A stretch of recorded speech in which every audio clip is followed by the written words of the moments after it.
Wonderful evening, morning. No, I'm kidding. I'm just so excited. We have a great lineup today.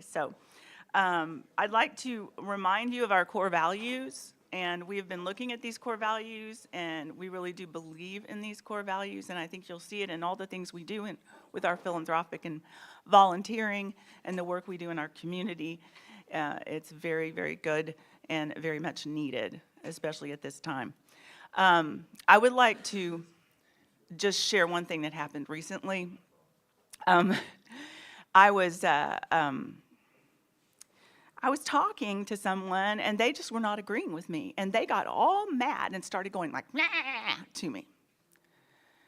And I want to warn you all that in this time, what we're dealing with coming up, that's not helpful.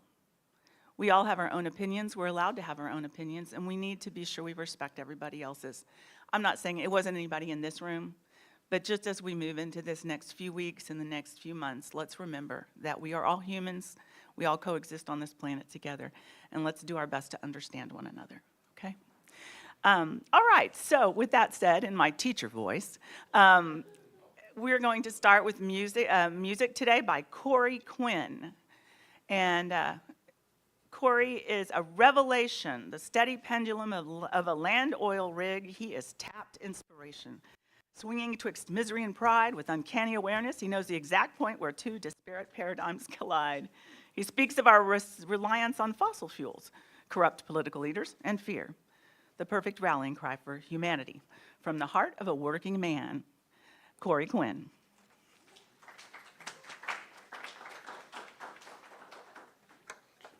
Hopefully I can live up to those words.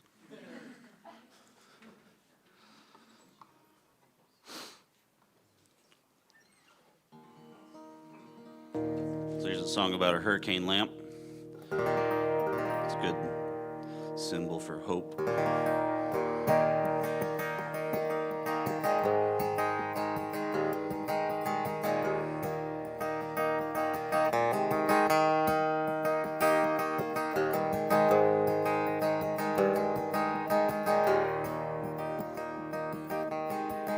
Your days are fading and it's time for your candlelight to shine. Hold your next of kin so close there's almost no warning signs. No use splitting hairs when your bell chimes come to claim. Chased your whole life for false fortune and fame, and your deathbed lays in waiting with each flicker of your flame.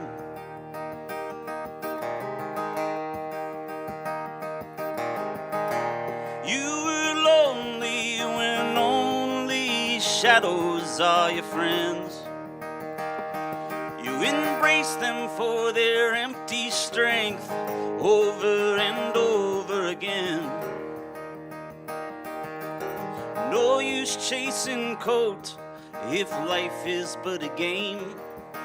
Your semblance sees a faithless, reckless, fickle dame, and your heartache lays in waiting with each flicker of your flame.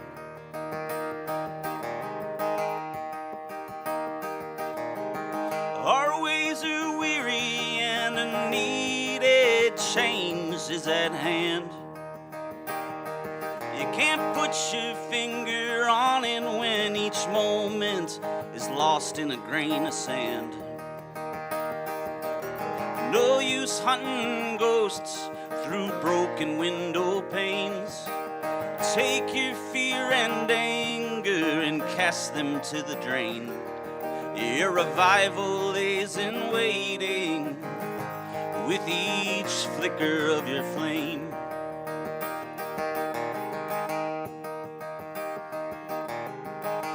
Lessons learned, once earned, are burned in the past. Spurred on by agitators defending parades of outcasts. No use restraining what just can't be chained. When you've got nothing to win, you've got everything to gain. And your freedom lays in waiting with each flicker of your flame.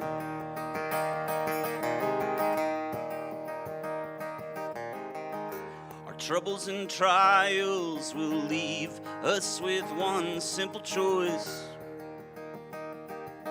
to let the darkness seep within, which will silence our only voice,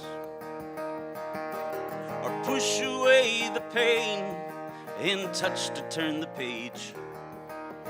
Chase the light that's dawning upon our coming days, 'cause our future lays in waiting with each flicker of our flame. And our future lays in waiting with each flicker of our flame. And our future lays in waiting.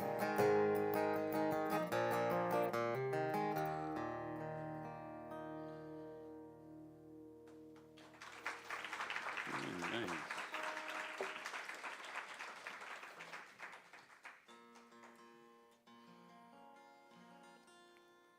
Now for a song about hopelessness. Can't have the dark without the light, they say, right?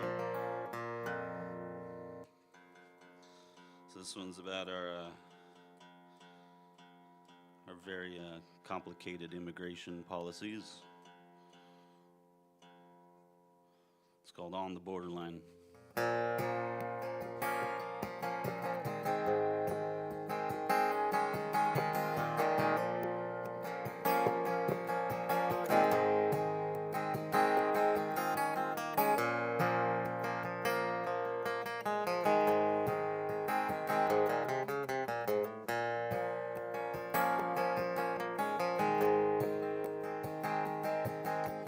Cross my hand with silver, a story I would tell. And if you trust yourself like me, I won't remember well the moment, the minute, the face of the man that took my place. He was a coyote who had the taste, not for winning, but the race.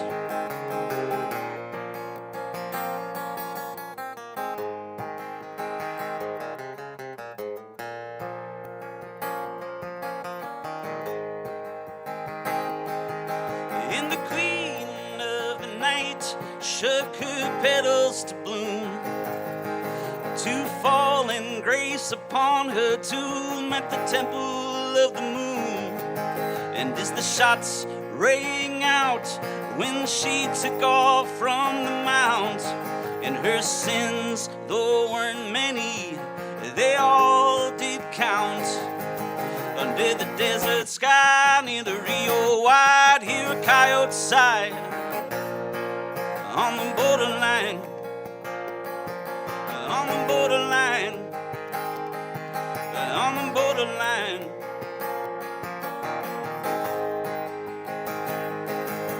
In 10 years' time served, in the decades far ahead, and those days, though they may come, will pale this cold hard bed, with silence and shadow steps, at least whispers and nothing left, only guilty of the crime of testifying to her only debt.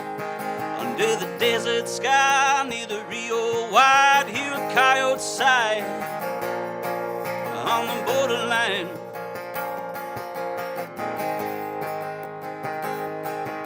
on the borderline.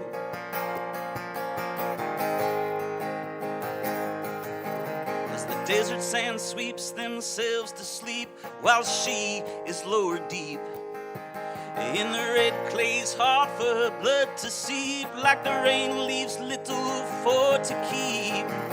He turns his eyes, hoping he hadn't seen what he'd seen,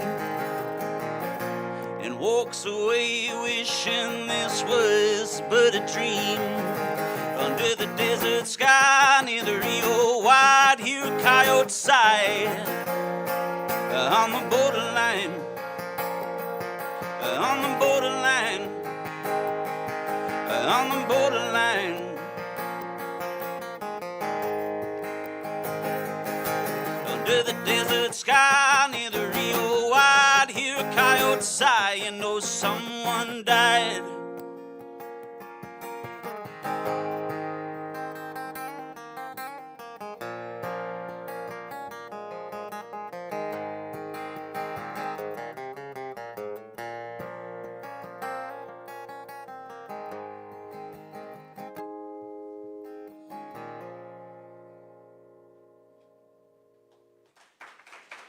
Thank you.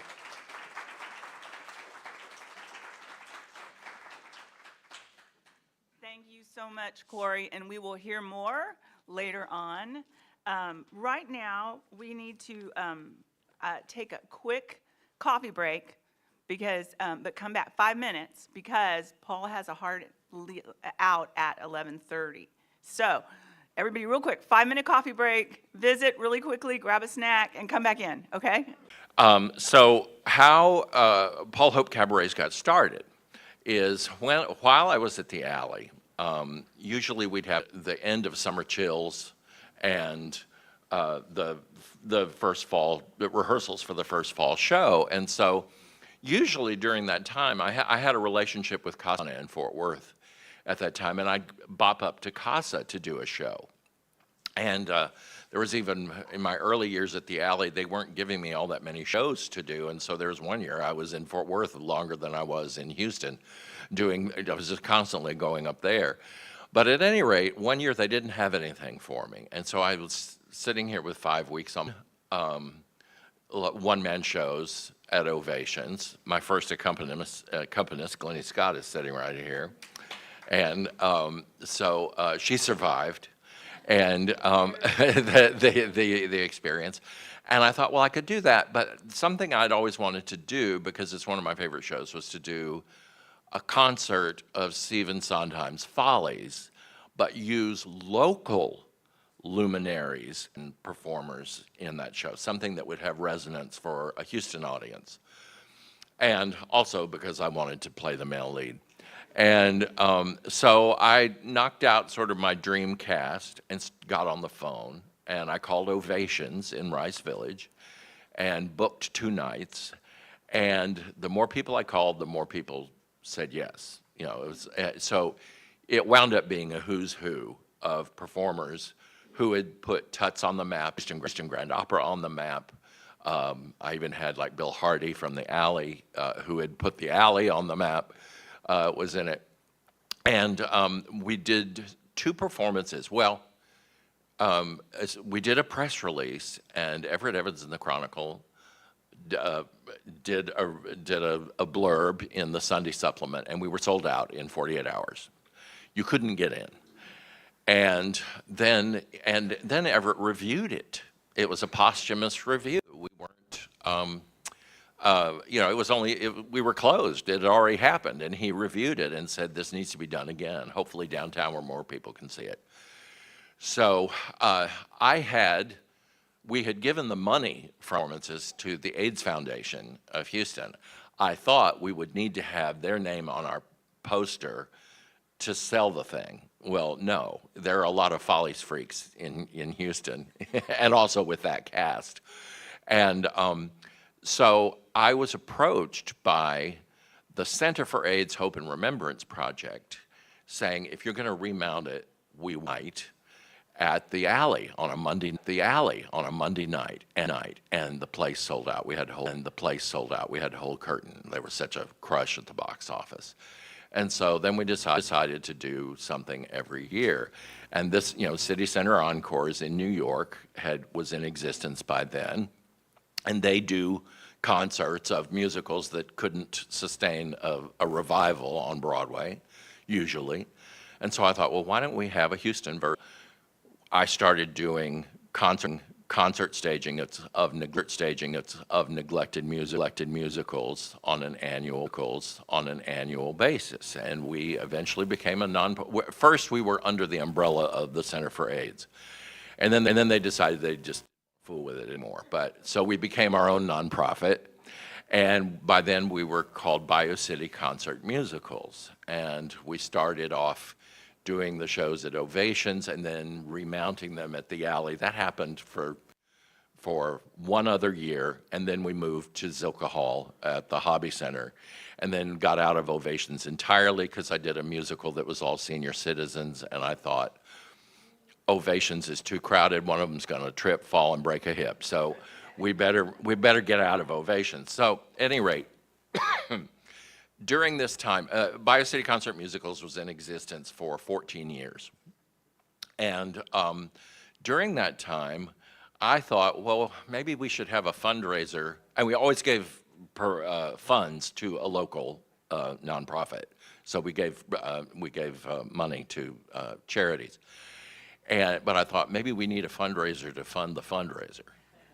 And there's a group in LA called STAG, and Theater Artists Goodwill Event, that would do annual concerts that were tributes to Broadway composers with all these stars, and each star would just do one number. And I thought, why don't we do something like that?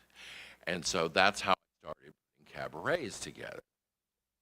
At Ovations, I think about 20 years ago now. I've been doing these for 20 years, and being the kind of OCD person that I am and theater history buff, we started at the beginning of Broadway musicals. So our first cabaret was turn of the century, like from 1866 to like 1910. And then we started doing the composers, and and I have worked chronologically through the Broadway history. We're finally about to be done with the 50s. And when Bayou City Concert Musicals folded, it just got to be too expensive, and I didn't have a board that knew anybody with money. And terrible problem to have. So I then decided I would revive cabarets, and we had moved out of Ovations thinking we'd outgrown Ovations, but I really didn't like not being in an intimate setting for cabarets, which are, I think, essentially an intimate art. So I still had our mailing list from BCCM and started doing the cabarets again. And so we've been back at Ovations for, I think, about 5 years, and we are now, Paul Hope Cabarets, I thought, let's just use it. If my name has an ounce of draw in Houston, then let's just make sure my name's in the title of the organization. And we are now a non-is. You know, we constantly, once again, there's still Broadway songwriter tributes. Sometimes it'll be a split evening where Act One will be one person and Act Two will be another. We're getting ready to do another one of those. I always narrate and give historical information and any dish that I can dig up about the stars who introduced the songs or about the shows themselves and the composers. I have usually 8 singers with me, sometimes